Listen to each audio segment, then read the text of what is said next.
తెలియజేస్తూ ఉన్నాను.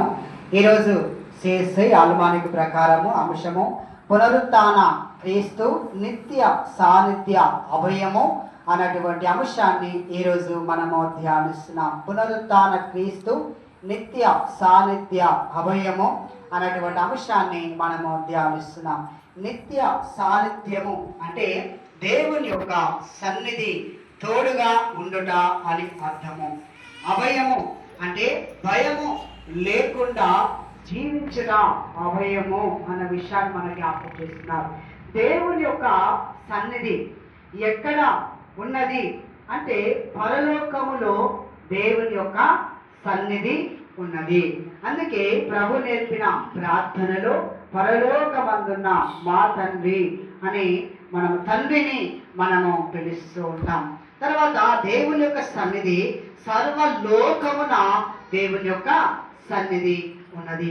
అందుకే సర్వలోకము దేవుని యొక్క మహిమతో నిండి ఉన్నది.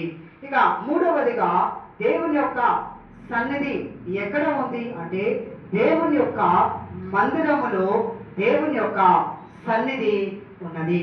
తర్వాత తన రూపములో చేయబడినటువంటి మానవునిలో దేవుని యొక్క సన్నిధి ఉన్నది.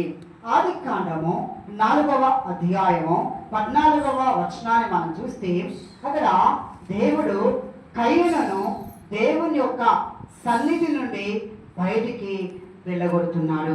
అంటే కయీను చెడ్డ కార్యములు, దేవునికి వ్యతిరేకమైనటువంటి కార్యములు చేసినప్పుడు దేవుడు ఏం చేస్తున్నాడు? నా సన్నిధిలో నుండి నేను నిన్ను గెంటి వేయించున్నాను అని చెప్పేసి దేవుడు కయీనును త్రోసివేస్తున్నాడు. అంటే చూడండి, దేవుని యొక్క సన్నిధికి వచ్చేటువంటి స్వేచ్ఛ మనకు ఉన్నప్పుడు దాని విలువ తెలియదు. కానీ ఎప్పుడైతే దేవుని యొక్క సన్నిధికి వచ్చే స్వేచ్ఛ మనం కోల్పోతామో అప్పుడు దాని విలువ మనకు తెలుస్తుంది. దేవాలయం లేదనుకోండి, అప్పుడు మనకెంతో బాధ, చాలా దూరము ప్రయాణం చేయాల్సి మనకు వస్తుంది. ఒకవేళ మీరు మందిరానికి రావద్దు అని అన్నా మనకు అప్పుడు ఎంత బాధ ఉంటుంది కదా. వాళ్ళ జీవితము ఎంతో మరి దుర్గమైనటువంటి స్థితిలో వారి యొక్క జీవితము ఉంటుంది. అందుకే దేశ దిమ్మరినై నేను తిరుగుతున్నా అని చెప్పేసి కయీను ఒకలాంటి దిగులుతో తాను వెళ్ళిపోయాడు. అందుకే దేవుని యొక్క సన్నిధికి మనం దూరం అయితే మనకేముంటుందట?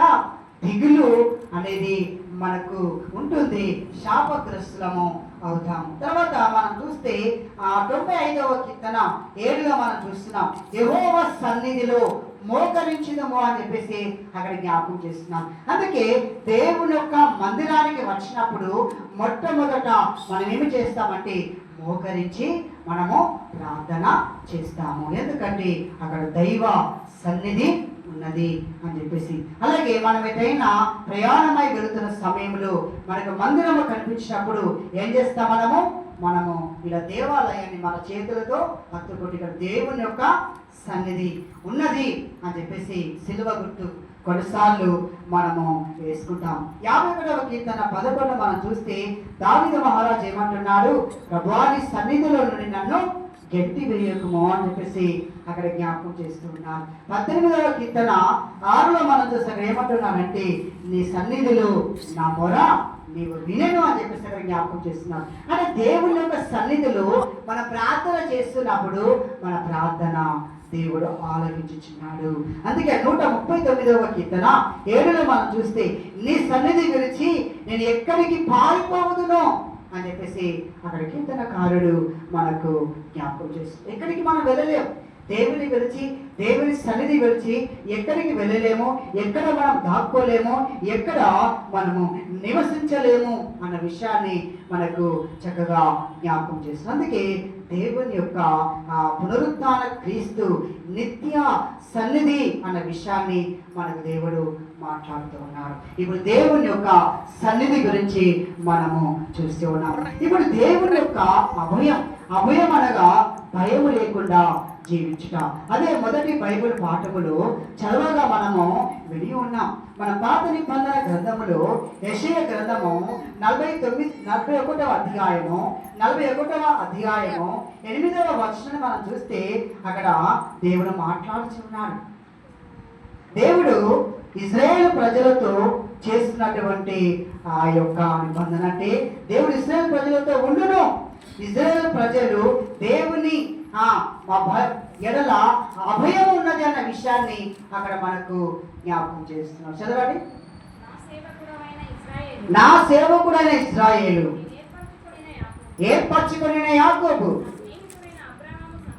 నా స్నేహితుడైన అబ్రహాము సంతానమా, భూదిగంతముల నుండి పట్టుకొని కొండల నుండి పిలుచుకొనిన వాడా, దాసుడవనియు ఉపేక్షింపక ఏర్పరచుకొనినని చెప్పి ఉన్నాను అని చెప్పేసి అక్కడ మనకి జ్ఞాపకం చేస్తున్నారు. అంటే దేవుడు అక్కడ యాకోబుతో మాట్లాడుతున్నాడు.